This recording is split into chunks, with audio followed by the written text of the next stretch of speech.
They say your shadow follows you everywhere, a silent twin bound to your every step.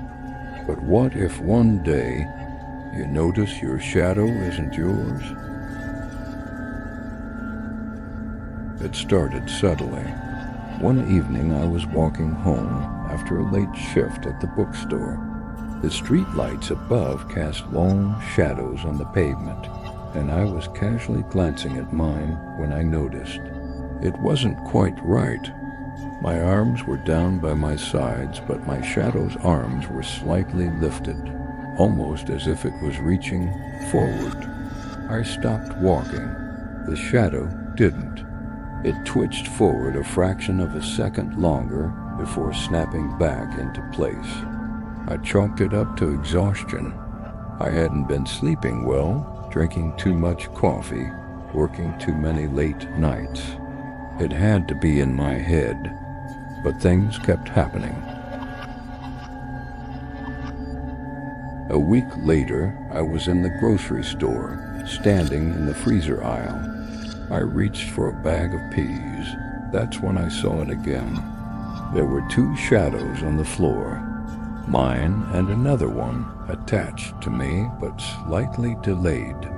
Its head was angled unnaturally, tilted far too much to the left, like its neck had been broken. I turned sharply, expecting someone behind me. No one. Just the humming of the freezers and an empty aisle. I stood there, frozen, watching the shadows. One of them was breathing. You know that subtle rise and fall that makes a person's chest move? I swear it did that. When I blinked, it was gone.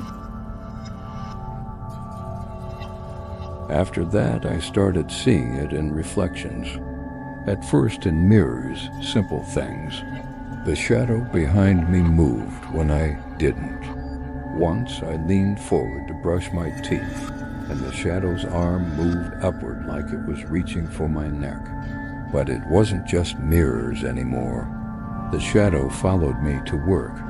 I caught glimpses in glass doors, in the darkened windows of passing cars, and puddles on the street, always behind me, always waiting. I told my roommate, Jenna. She laughed at first, thought it was a prank. But that night I asked her to record me while I slept. Just a 10-minute clip, just to prove I was overreacting. The next morning I found her sitting in the kitchen, pale and silent, the phone in her hand. "Watch this," she whispered, her voice shaking. At 3:12 a.m., the video showed me sleeping peacefully, until the shadow appeared. It rose from the floor, as if it were being peeled upward from under the bed. No body, no face, just pitch black in the shape of a man. It leaned over me, its head nearly touching mine, and then it turned toward the camera. It saw her.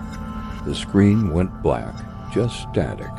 She didn't sleep in the apartment again. I went to the doctor. I told him I was hallucinating, that I needed sleep, that I was losing my mind. He smiled politely, scribbled something on a notepad, and told me to relax. He said, "Shadows can't hurt you," but he didn't see it, how it lingered in the corner of the room, how it followed me from the hallway into the office, how, when I got up to leave, his shadow stayed seated for 2 full seconds longer than it should have. I stopped leaving the house after that.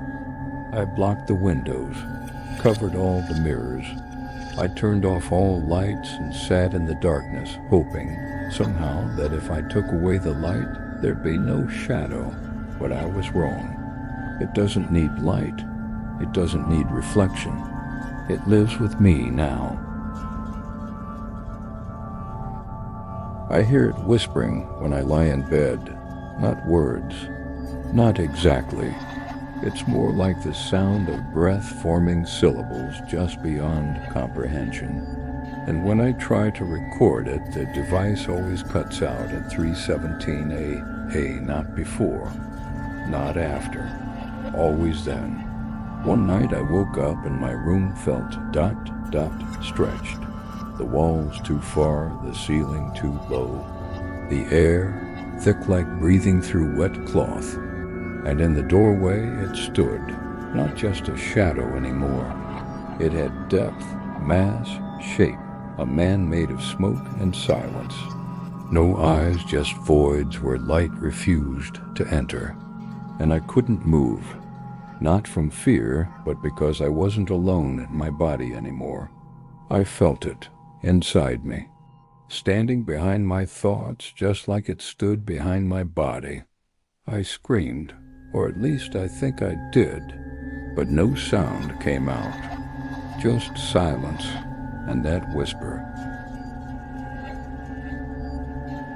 The next day I tried to end it. I stood at the edge of the rooftop, shaking, tears in my eyes, but I couldn't do it, because as I leaned forward I saw it again. The shadow on the ground wasn't mine. It was already waiting, arms out, smiling, and somehow I knew if I jumped, it would catch me, and I wouldn't die. I'd belong to it. So now I live with it. It doesn't hide anymore. It walks beside me. Sometimes I see other people glance over my shoulder and go pale. They don't say anything, but their eyes do. They see it too. And last night, Jenna called me. She left town months ago. Her voice trembled. It followed me. It's standing behind me right now. And it's smiling.